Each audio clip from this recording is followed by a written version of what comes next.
నమస్తే, welcome to Andhraprabha. So ఇది ఏదైతే అమిత్ షా గారి స్టేట్మెంట్ 2026 కల్లా మావోయిస్టులను ఏరివేస్తాం, సో భారత్ను పెద్ద ఎత్తున డెవలప్ చేస్తామని చెప్తా ఉన్నారు. కానీ ఒకవైపు గిరిజన సంఘాలు, ఒకవైపు మాజీ మావోయిస్టులు కావచ్చు, శాంతి చర్చల ద్వారా దీన్ని ఇది చేయాలని చెప్పి మాట్లాడదాం. అసలు ఏంటి మీ డిమాండ్స్ ఏంటి? బీజేపీ పెద్ద ఎత్తున అటు టెర్రరిస్టులు కావచ్చు, ఇటు మావోయిస్టులు కావచ్చు 2026 కల్లా మొత్తం క్లీన్ చేస్తామని చెప్తాము. అంటే భారత రాజ్యాంగం ప్రజలకు ఇచ్చిన హక్కుల్లో వివిధ రకాల పోరాటాలు సాగుతున్నాయి ఈ దేశంలో. ప్రజలు, ఆదివాసీలు కూడా ఈ దేశంలో ఒక భాగం. వాళ్ళు మూలవాసులు చేస్తున్న పోరాటంలో దానికి రాజకీయ పరిష్కారం వెతకాల.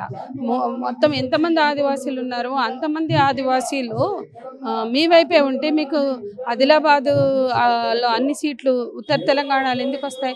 మరి ఆదివాసీల మీద యుద్ధం చేస్తే ఉత్తర తెలంగాణలో ఉన్న ఆదివాసీల మీద కూడా బాంబులేసి యుద్ధం చేసి చంపేస్తారా?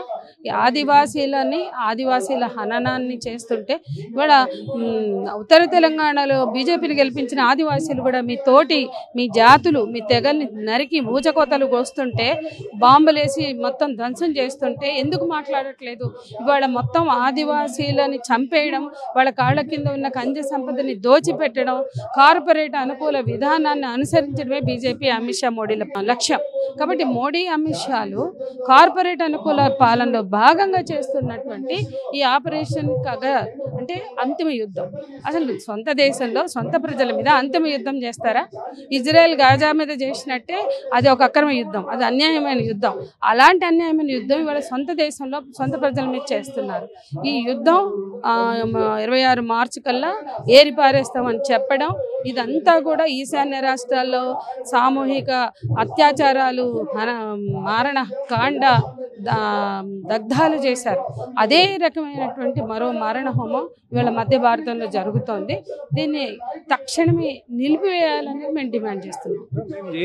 మేము స్టేట్మెంట్ ఇచ్చింది ఓన్లీ మావోయిస్టుల పైన, గిరిజనులకు దీనికి ఎలాంటి సంబంధం లేదని కూడా బీజేపీ వాళ్ళు చెప్తాము. అక్కడ చచ్చిపోతున్న చిన్న పిల్లలు, స్కూళ్ళ మీద, హాస్పిటళ్ళ మీద చిన్న పిల్లలు చంపేస్తుంటే బలవుతున్నది ఎవరు? వాళ్లే కదా. రోజు హత్యలకు ఎవరు బలవుతున్నారు? రోజు అన్ని వందల అత్యాచారాలు అక్కడ జరుగుతున్నాయి కదా. మీరందరూ ఇదే మైక్ తీసుకుని మాకు పెట్టే బదులు వాళ్ళ దగ్గరికి వెళ్ళి ఎంతమందిని అత్యాచారాలు చేస్తారు కనుక్కొని చెప్తారు. పొద్దున్న లేస్తే ఊళ్ళ మీద పడి అత్యాచారాలు చేస్తున్నారు.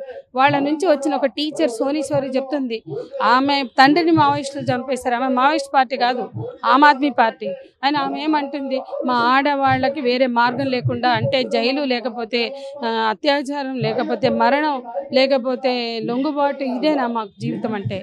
ఇంత దారుణంగా మా బతకకుండా రోజు అత్యాచారాల పర్వంగా చేస్తారంటే, ఆమె మీద కూడా అత్యాచారం చేశారు, ఆమె మీద గ్యాంగ్ రేప్ చేశారు, ఆమె జననాంగాల్లో కెమికల్స్ పోశారు.